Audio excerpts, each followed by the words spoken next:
Dollar. Dirt and money, no soul. Had to go and get it, ain't no time to kick it. Got a stack and flip for my foes. Dollar.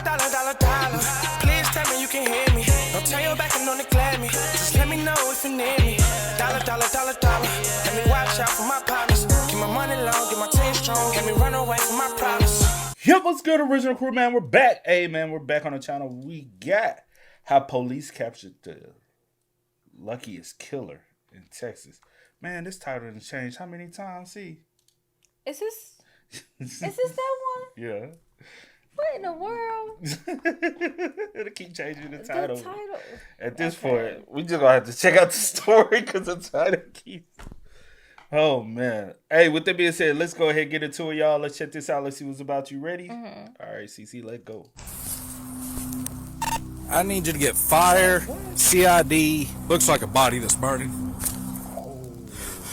In the middle of this field lies the burning body of an unidentified woman. Unfortunately for Texas police, whoever did this chose the perfect night to cover their tracks. So the body? Yeah. Oh, Jesus. What is this hole right here in the skull? Ironically, perfect storm of the perfect storm of destruction of evidence. As investigators analyze the crime scene for whatever evidence remains, a stray dog refuses to leave the place, circling the field as if he's trying to lead them somewhere. Detectives don't know it yet, but this dog is their only lead to a killer who spent years slipping through the justice system, walking away from violent crimes that should have put him behind bars long before this night. And worse still, this burning body may not be the only victim. There is possibly the victim's dog that's running around. Yes, hi, my name's Andy Reynolds, and I got a message that you guys found my dog. Get in your car! Yeah! You make any movement, you will be killed!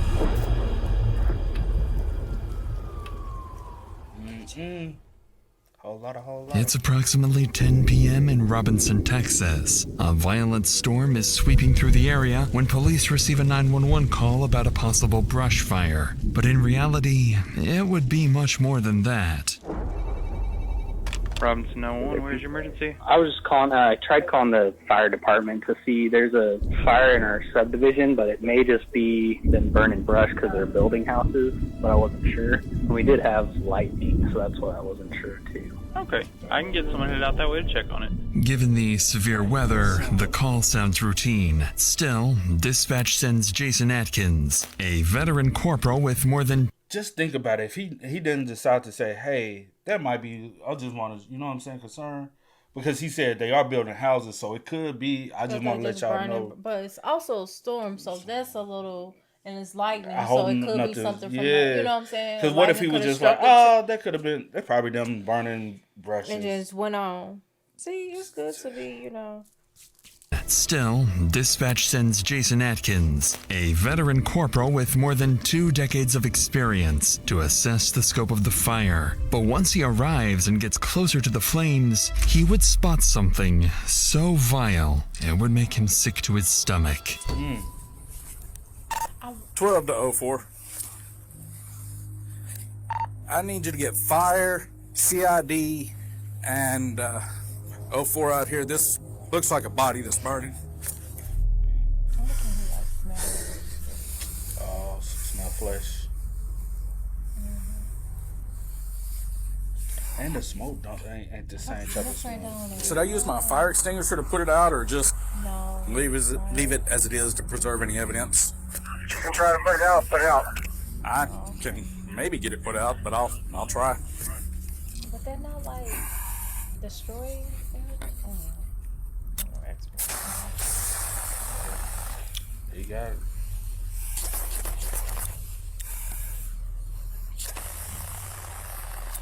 Yeah, the rain is already sprinkling. After Officer Atkins finishes putting down the fire, the sergeant arrives on scene. As he steps out of his vehicle, little do the officers know that just feet away from them sits an unexpected witness, one who saw everything that happened.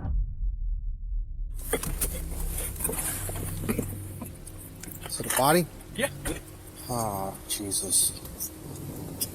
I got the fire out. Okay, that's fine.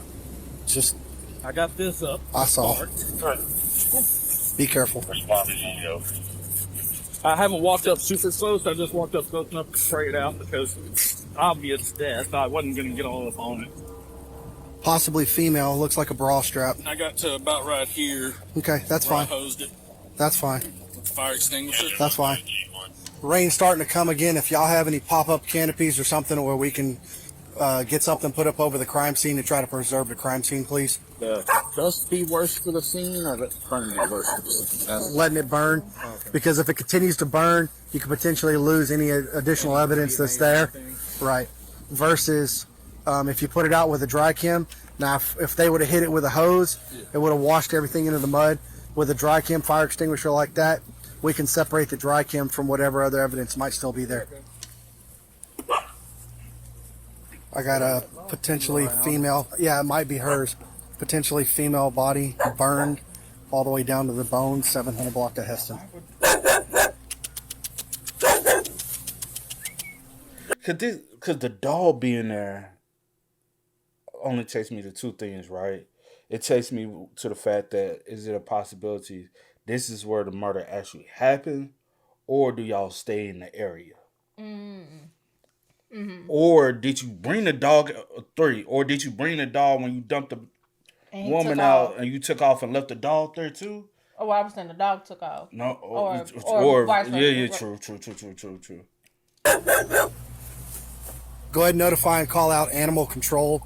We have a loose dog that's around the scene, possibly might be the victims. We need to capture this animal.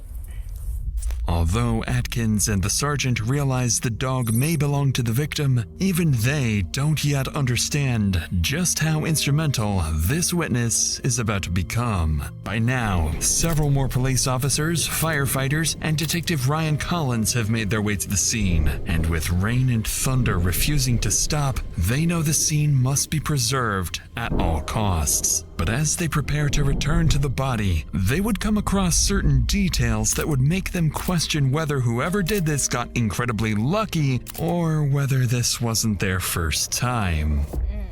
All right, so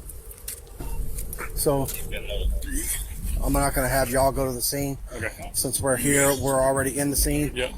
Corporal Atkins will not be going in the scene, but I will assist Detective Perry in throwing that up. You want us to set it up here so you can just carry it? That would be outstanding. That seems like the easiest thing to do. Way to be smart. Way to be the smart one. Come on, think tall thoughts. Yeah. Hey, you good, brother? You know me. I told you. That's why he's asking if you're okay. Oh, I'm good. Here. 1, 2. How would you testify in court on the amount of rain that came in between the time? It was a short torrential storm with dime-sized hail. Okay. That lasted about 15 minutes. And Sergeant Hughes was here also? Yes. Okay, so that'll be on y'all's body cams as far as time and all. Okay. Yes. It would drizzle, pour, stop, drizzle, hail, stop, poured, then drizzled and stopped. To top it off, the fire was involved. Ironically, perfect storm of destruction of evidence. Indeed, with hail, rain, and now fire, properly examining the body will prove to be a nearly impossible task, almost as if someone had deliberately chosen the perfect weather for his crime. 1 hour after the body is discovered, the fire marshal arrives and, together with Detective Collins, prepares to head towards the body in search of the smallest clues that may remain. But unbeknownst to them, every theory they're about to form would play right into the killer's hands, steering the investigation exactly where he wants it to go. But either she's stone knocked out, but I can tell you right now, I can stand next to a campfire and realize when my rear end is getting too hot. And the fact of the recent upticks in the homeless population being on running up and down 35, really, like 16 bodies in Austin. We've had 3 in Waco, and I think there's 10 in Dallas, Fort Worth area. I mean, you look at his torso. That's a small person. Very small. That looks like the very, very cheap heater that you can get. and if she was drunk and or high, did she die? Did she open and then something set fire in the box that then made her that smell? Or did someone come here, find her, goes, oh, shit, and then just set the fire? So far, all these theories are exactly what the killer wanted, allowing him to stay one step ahead. But then the fire marshal would notice something that would put them back on the right track. What is this hole right here in the skull? Ooh. Right off front? Mm-hmm. Blunt force trauma? Mm-hmm. I'll leave that up to Emmy, but yeah, not my thing. But. And do you have any concern with that hole in the forehead? So it could be a lot of things. So it could be I still need some of it. that'll come out of the Emmys. So Gotcha. The way, but the missing piece of it is what kind of makes me question it. But it's just really interesting because it's right here on the forehead. She said there is decomp. In my opinion, that smells like decomp. And for somebody who strictly deals in dead bodies, I value the opinion. Right, absolutely. Because I was over there for some of that conversation. As it looks right now, is we have a homicide. Although not everyone at the scene is convinced, Detective Collins knows this is a homicide, and his intuition would soon be proven correct. More than 3 hours in, and investigators still have... What? I said, what else would it be? Yeah, because the first one on the scene recognized the hole in the head, didn't he? I thought, or maybe I'm going back to the preview. Yeah. Have no idea who the attacker or even the victim is. Yet, the answer has been sitting just feet away from them since the very beginning. They just need to catch it first. There is possibly the victim's dog that's running around because it kept running up to the body and barking at it. We haven't found it. It took off. She likes your truck. You want to put your tailgate down, see if she'll jump in it? Maybe the owner was a truck person, had a pickup.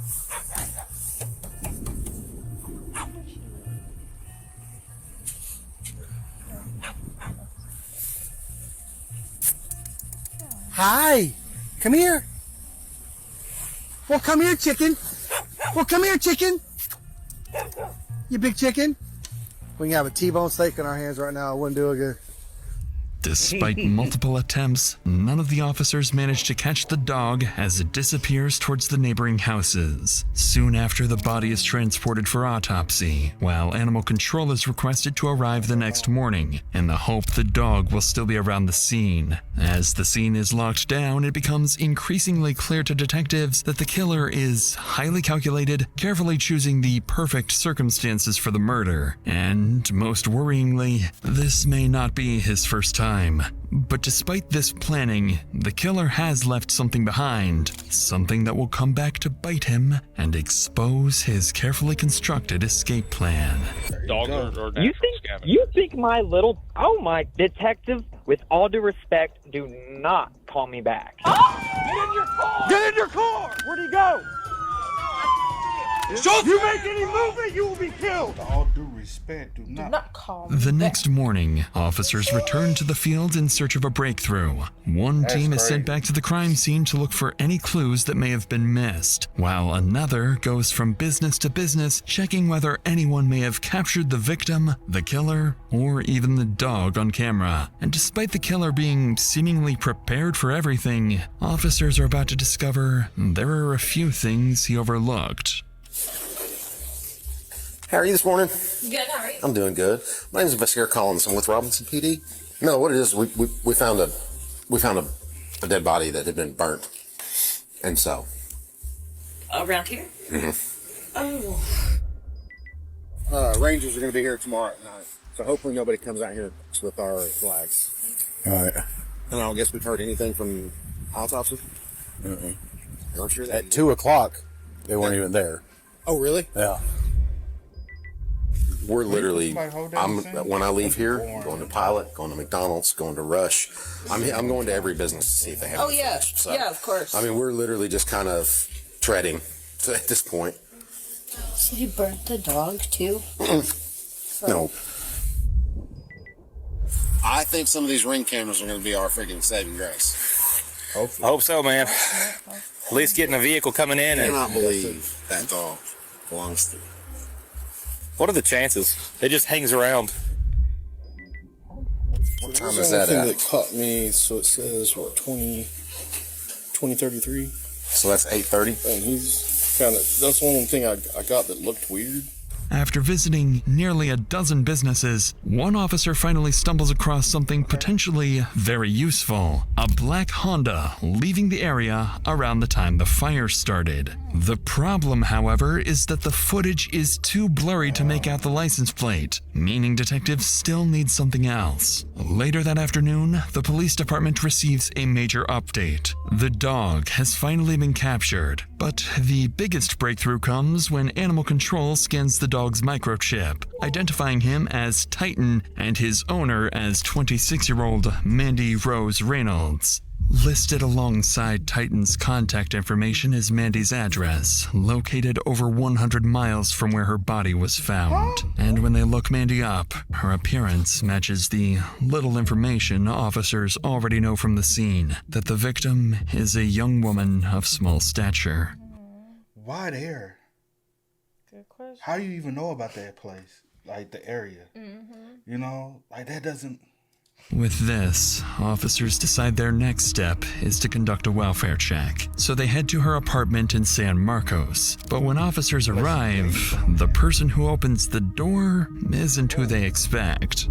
But before we get to that, lately I've been paying way my money completely. Hold on, man. You can't just be interrupting us with an ad like that. Like, come on, man. It's getting good. With that said, let's return to Mandy's apartment, where officers are about to be greeted by someone they weren't expecting. Police Department. Oh, hello. Hello. I'm Detective Finn of the San Marcos Police Department. Hi. How are you? Doing awesome. How are you? We're here on a welfare check for a person. Who is this? That's Mandy's house, right? Yeah, Her dog. that's the address that comes back to where the dog is registered. Yeah, on his microchip. And they believe the person on the ground is Mandy. Yeah. But So we go find out who this is, cause what? How are you?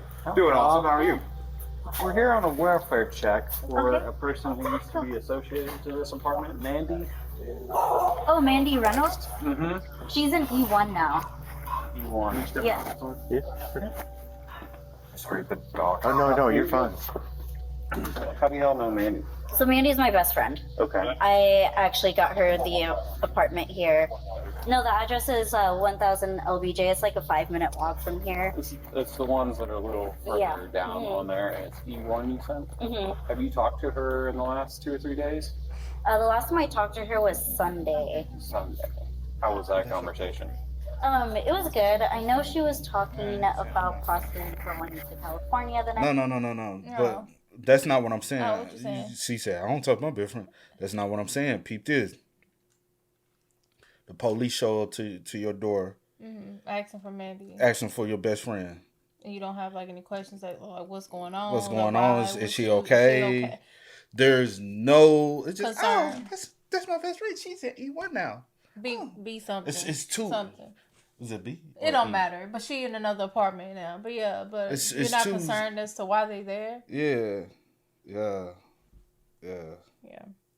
Possibly going to California the next day. Can you take it back a little bit? Yeah, but I'm just like it's a little. Yeah. And I'm And not who's this man? pointing. Is I'm this not her boyfriend? And I'm not pointing the finger as saying she has anything to do with it. I'm just like No. that's Yeah. very alarming. The last time I Just talked said to it her was- was Sunday. Sunday. How was that conversation? It was good. I know she was talking about possibly going to California the next day, but then that fell through. Does she have a boyfriend or anything? No. She has an ex-boyfriend. Ex-boyfriend. Couple. But no, her cousin. Jared Jacob. I know you were trying to write it down. Ex-boyfriend's Jared. One of them Jacob. Okay, And there I was seen another Jared. And there was another one for the pop up. That's why. Ex-boyfriend. Ex-boyfriend. Couple. But no, her cousin lives with her. Who's her cousin? I don't know his name. Does she still have her dog? Yeah. Normally Mandy's in constant contact. Yeah. Yeah, we haven't had that for a few days. And I remember, thinking like, I haven't heard you mention like hanging out with Mandy or like doing anything together in the last few days. which to me it was unlike her, but I just met her like what, a month ago for the first time.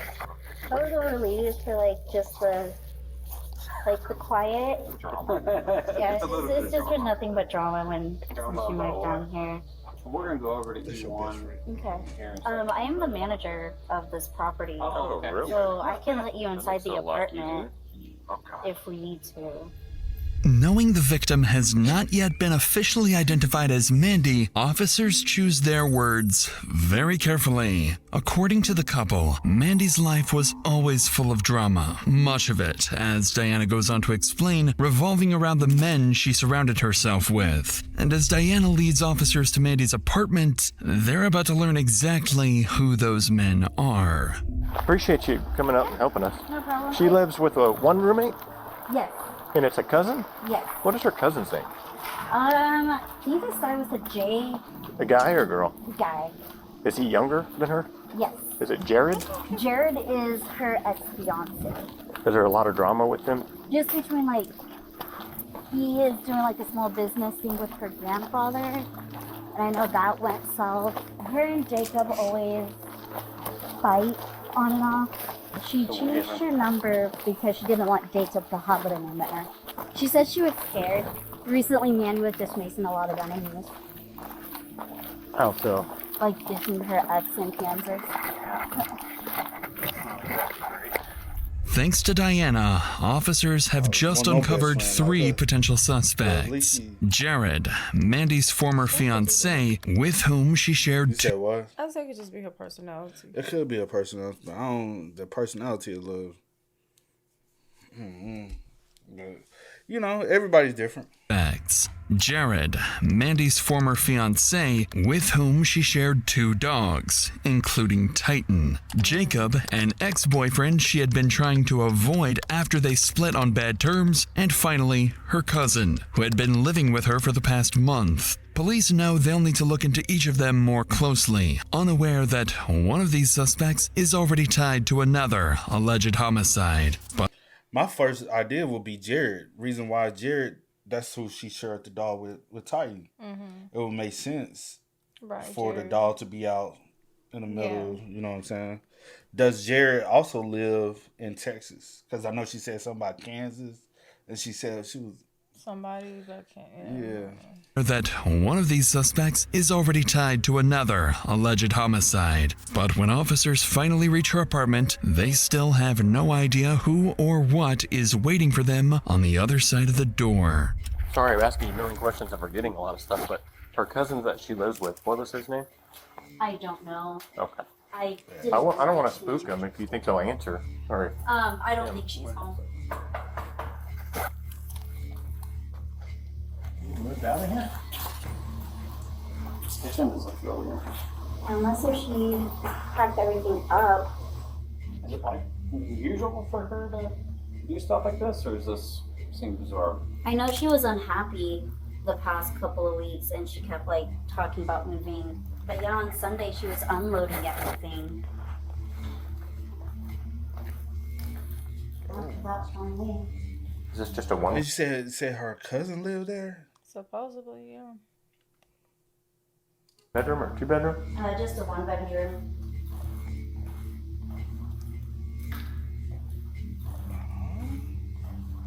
Broken glass She on Sunday leaving here?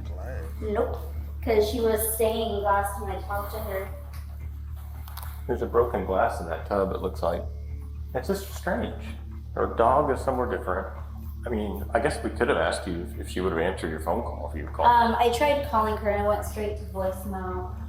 The last time she did this was when she was moving here. Just really concerned. It's getting stranger and stranger. And obviously, if she would have answered you, it would have been fine. You mind if I take a picture? Yeah. But it's just now she's moved out of here.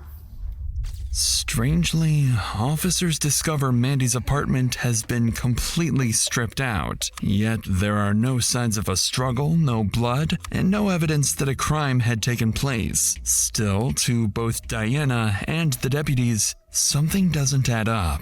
Shortly after midnight, officers leave the apartment and head back to the station to review everything they've learned. But before long, they receive a call from the medical examiner confirming what they had feared. Through dental records, the body is definitively identified as Mandy Reynolds. She suffered a single gunshot wound to the head, inflicted sometime before her body was set on fire. With one of the investigation's two biggest questions answered, detectives finally begin gaining some momentum. The following morning, as investigators begin pursuing leads that could identify Mandy's killer, one of those leads, unexpectedly, comes to them. Robinson Police. Yes, hi, my name's Mandy Reynolds, and I got a message that you guys found my dog. Not What kind of fucking shit is... Hey guys, my name is Mandy Reynolds. What? Are you for real? Because whoever that is, do not think Are you they know she's deceased. Yeah, she said you guys found my dog. Like, what? That is fucking weird, bro. You see how weird people are? Oh, perfect.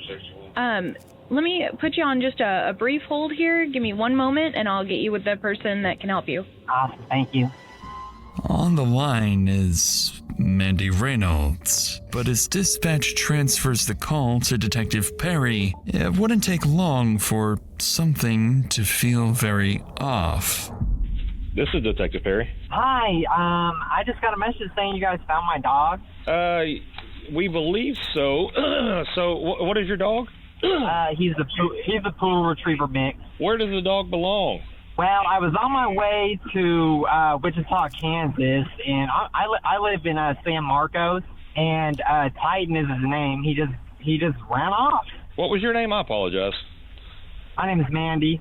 Do you want me to come get him, or I don't understand. Is he at the pound? So we just put him at the pound, but we put a hold on him because we were trying to figure out who he belonged to. How long ago was this that he's been out? Oh, heck, it's been, I don't know, this would have been around 1 in the morning. Detective, I hate to cut you off, but... I hate to cut you off. Hold on, but why would you even call knowing... Exactly. Like, it doesn't make sense. Like, who? Well... Jared. Don't tell me this is Jared. I bet you it's Jared. It's given Jared. Yeah, because Jared is the one that shared the dog. Share ownership of the dog. Yeah, they got 2 dogs that they Is shared. it 2? Yeah. Sorry, 2. y'all. It's the 2 that she was holding in the picture. One Titan, and then the other one is the other dog. So, yeah. Trifling than a mother. Yeah, this is Mandy. Like, boy. You know, I'm actually at work. I'm sorry you guys had to deal with that, but yeah, I'll just come, I'll come get him. What is it? I mean, 100 miles? So about 1 o'clock last night. Oh, Jesus Christ. Yes. What? I mean, what is the interrogation about?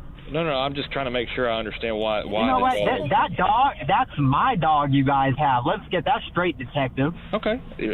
That's fine. I understand that. You know what? I'll just come to the pound. Goodbye. After hanging up, Perry is certain someone is attempting to impersonate the deceased victim. Believing he may have just been speaking with the killer, Perry immediately calls the number back, while investigators race to trace the phone's location. This is Mandy. Mandy? Yeah. Hey, this is Detective Perry. I think we got off on the wrong foot. So the reason I'm asking some questions, I'm just going to be upfront with you. We found your dog in a field. In the field was a crime scene of a deceased person. And God. I didn't want to give you all the details because that's kind of sensitive. That is why I was asking some questions to verify how the dog got there, what's going on. Oh, wow. I mean, geez, that field... Good Lord, I just wonder how long he was outside, you know? I can't even imagine what he went through, and then now there's a deceased person. Like, oh my God. This number comes back to a different name. Are you on somebody's phone plan? I'm going to be frank with you, sir. You know, I'm sorry that this happened, but I cannot waste my whole day speaking to you. I'm just trying to figure out how long the pup was there. If the puppy messed with the body. If the puppy messed with the body, Dogs are natural scavengers. You think my little Titan would go? Oh my, detective, with all due respect, do not call me back. He is insane. Although the caller hangs up once again, investigators finally get exactly what they needed. The phone is successfully traced, and the signal is pinged to the west side of Wichita, Kansas. Oh, he done made it. He even made it. Do you not know how far Kansas? What part of Texas were they in? Well, the body was found in, I think, Robinson. She stays in San Marcos or whatever. This is to. Okay, well, so we right here. We trying to get like the exact what is it called? Like how long it takes? Okay, a 6.5 hour drive. You've got the is that sorry y'all. It's still in the same area. Oh, okay, 6.5 hour drive. Yeah. And where was she at? Where did she stay at? San Marcos. Oh, that's even further. Oh yeah, because from San Marcos to Robinson is 100 miles. So Yeah, yes. So from where she stayed to so you still would have to drive all the way down. I guess get her, and then as you go back up, you would have stopped in basically Robinson, Texas, around Waco. This is the Waco area, and you would have killed her there, and then just kept. Dumped her. That's still far distance to be traveling. Yep. On some weird timing. Or did Titan run off? That's what it's given. Did you go down there trying to get the doll back? The friend did say she had just broke up with a crazy ex in Kansas, but she didn't say which ex it was. She was trying to get away from a crazy ex in Kansas. Well, putting two and two together, you probably would kind of. It's either Jared or Jacob, but she said she got. But Jared and her were like it was her former fiance. Yeah, so. But you never know. She said she had dealing with a lot of dudes. Hopefully it ain't Jared, but you never know, bro. Oh yeah, because we don't know which one it is. We don't. But I just assume too. Because of Titan and being. I just assume too, but yeah. Because of the doll situation, but you also got to realize. The best friend did say she had several dudes she was dealing with. So who knows? And she did have a crazy ex in Texas she was trying to escape Kansas. Kansas. Let's go.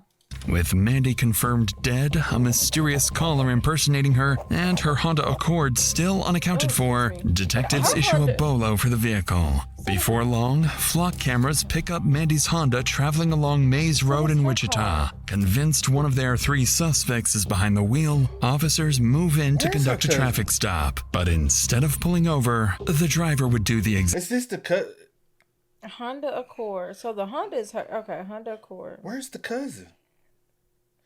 Could the cousin actually be, Are you thinking that too? I'm not thinking anything right now. I'm saying, could the cousin be? I will hope not. But move in to conduct a traffic stop, but instead of pulling over, the driver would do the exact opposite. On the sidewalk. Hey, he's taking off. Give this guy the opportunity to get out of your way. Yeah, go around. Try to gain as much as you can. Is that him up there weaving through traffic still? He's approaching Tyler. Okay. Go. He's running left. Get a perimeter. Go. He's running west? Running west, yep. He's running to the Dillons. Take us to the backside. They've got three up here. Sure, come open. I'll approach you 21st Tyler right now. Take us to the back. Watch that fucking asshole on the bike. Do we have suspect description? Did he run into? Yeah, he ran into the Dillons. White coat, white shirt. Lock the Dillons down.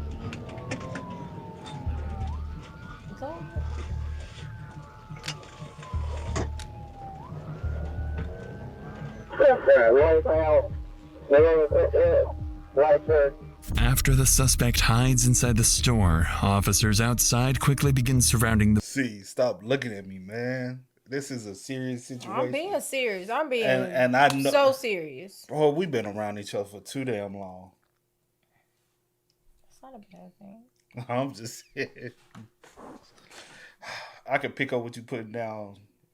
After the suspect hides inside the store, officers outside quickly begin surrounding the building. With dozens of innocent people potentially in his line of fire, they draw their weapons and prepare to move in. Get in your car! Come out! Come out! Come out! Come out! Come out! Where's she going back? Hey, my man, get your family out of here. You're fine. He said go. Y'all go. Oh, he ain't paying for nothing. Hey! Come here! Come here! Double head. Where'd he go?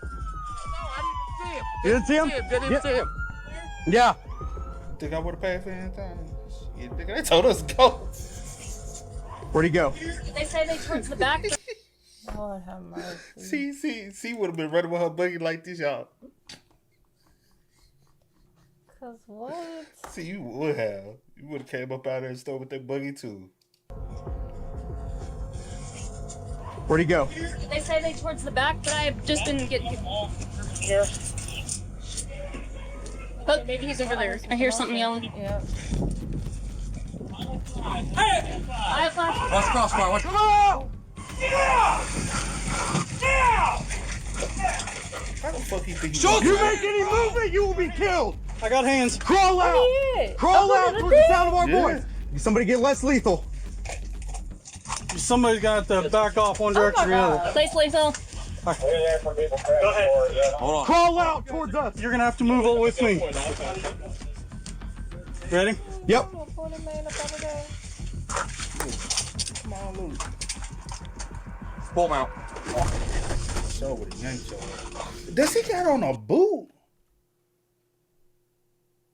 No, I'm saying like a injury boot. Oh, does he? Pull him out. Yeah. Yeah. 283, clear the air. One in custody. Ain't nothing wrong with his foot. In less than Shoulders 4 minutes, officers finally locate the And he murdered suspect somebody. hiding inside a store shelf. As they move in to arrest him, they notice he's drifting in and out of consciousness, leading them to suspect he's under the influence of Is that the cousin? Despite his condition, officers managed to identify him as one of the 3 suspects connected to Mandy, her cousin, Derek Daignault. Believed to be suffering from a drug overdose, Derek is taken You said what? I say his name Derek. Yeah. I was like, that's the cousin. to the hospital where he's treated overnight. During this time, investigators begin digging into his background, and what they uncover is deeply concerning. Not only does Derek have a lengthy criminal history, including aggravated assault and burglary, but he's also wanted in connection with another homicide. Just weeks earlier, his girlfriend, Shanoa Hansel, had been found dead in a ditch under mysterious circumstances. Investigators now realize they may be dealing with someone far more dangerous than they anticipated, and under no... Is that the reason why he was down there with her for about a month? Because he was hiding running. out or something? Yeah. Oh my God.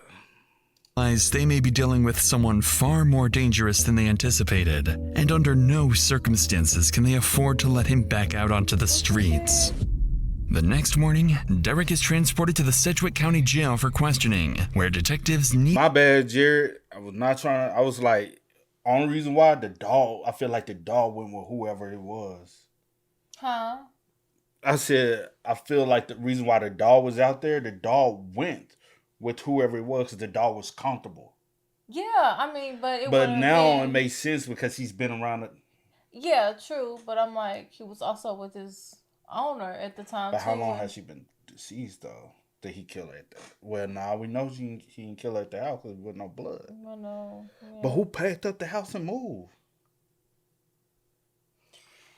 Next morning, Derek is transported to the Sedgwick County Jail for questioning, where detectives need to figure out his role in not one, but 2 homicides. Hey, Derek. Detective Chisholm, this is Sergeant Hardy. What's that one say? Which one were? The big one on your arm there. Oh, Family Forever. Family Forever. Okay. You feel like you have a pretty good handle of what's going on, why you're here, why we want to talk to you? I'm just trying to make sure you're in a position where you can answer questions. I fully understand my situation. I'm not exactly sure why you guys want to talk to me, unless it has to do with Shanoa. Mm-hmm. And besides that, no. I am the detective that's been investigating Shanoa's death. Shanoa's your girlfriend, right? And Shanoa was my best friend Mm-hmm.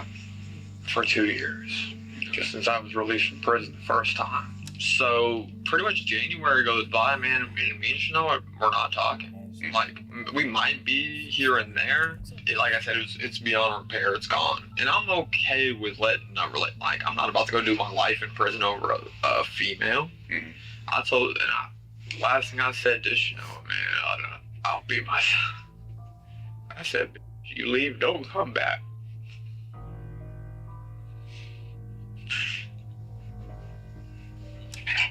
Could it have been an accident? Sure, an accident. But I don't know. I don't see it, but did I do it? No. As expected, Derek calmly denies any involvement in his ex-girlfriend's death. From the beginning, detectives believed the evidence tying him to her murder was weak at best, but the same cannot be said about Mandy. And as questioning continues, the conversation is about to take an inexplicable turn. Where'd you get the car? I'm gonna tell you something, man. I'm gonna leave it at this. Like, the cartel in Texas is very... Oh my fucking God, bro. The cartel in Texas, dude. See, the cartel in Texas.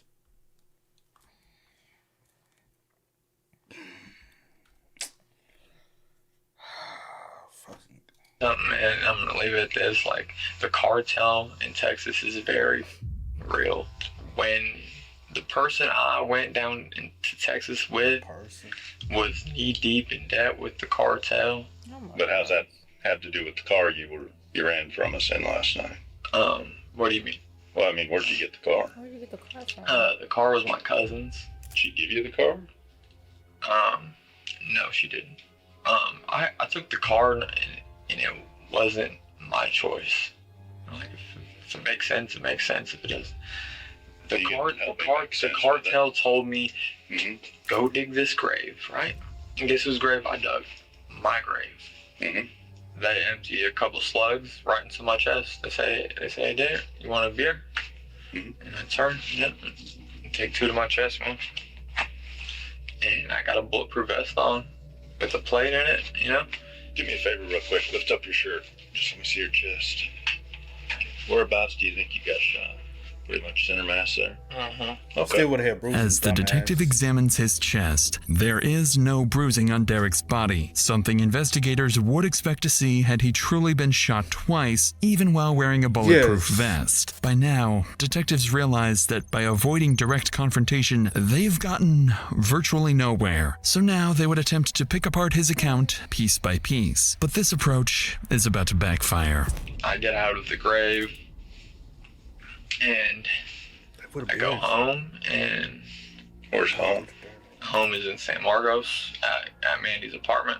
It wasn't right in there. What do you mean? It was just an eerie feeling. Like, there's just certain that she wouldn't have left that was left.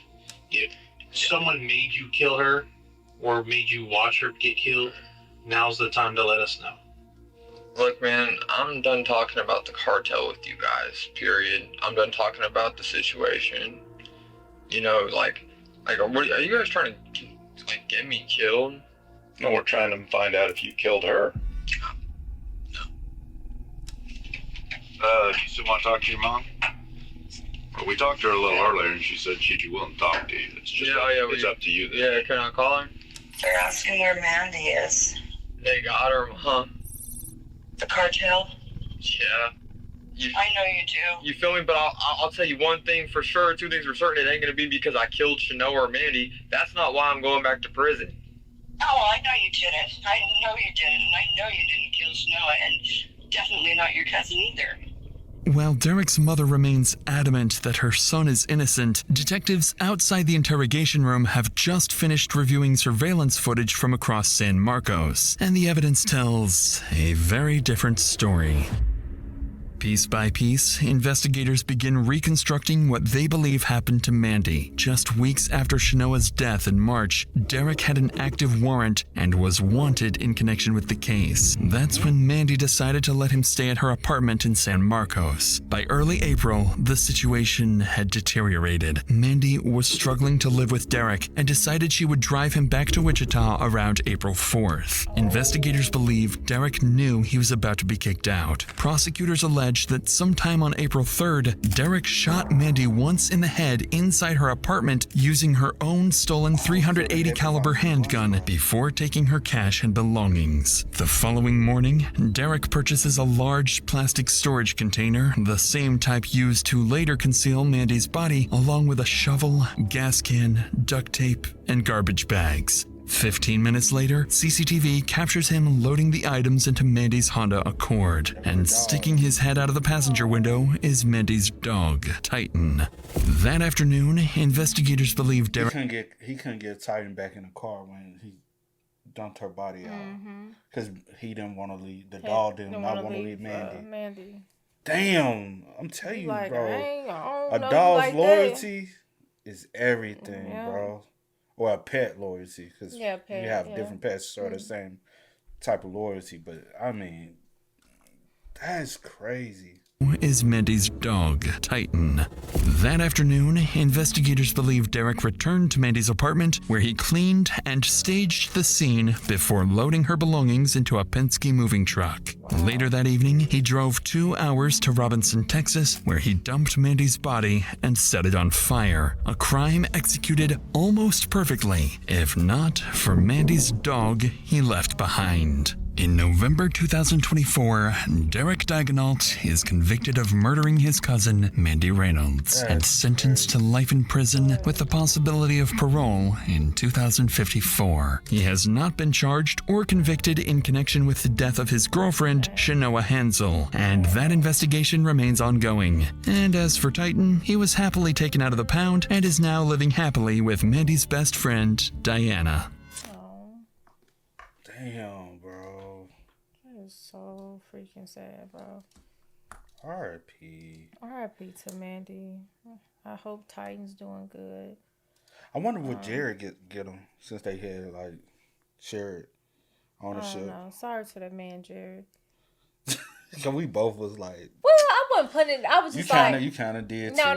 not like I wasn't going hard like that. I was just kind of. I didn't go hard either. I say you did. I just said I wasn't going hard like that because I was just like, well, you know, he is the like formal like fiance, so I didn't know what that deal was. You know, I'm just assuming. And you always I'm like look at the cousin. What motive would you have? But then when you learn the rap sheet and who he is, and then he already connected with one. He on the run. He a little. Whatever, I ain't not crazy like that. The cartel, I don't like that because that's crazy. What are you talking about? Anyway, to do that to your cousin, that's mama talking about to do that to anybody. Cartel? You talking about the cartel? I know you didn't. I know you didn't with Chanel. I know you didn't with your cousin. Yes, he did with both of them, and I pray that they can find enough evidence to put. I don't want to say her name wrong, but I think it's like Shanoa. Shanoa, I think that's how. Pronounced it. But rest in peace to Shanoa and rest in peace to Mandy. Facts. Also, I want to say,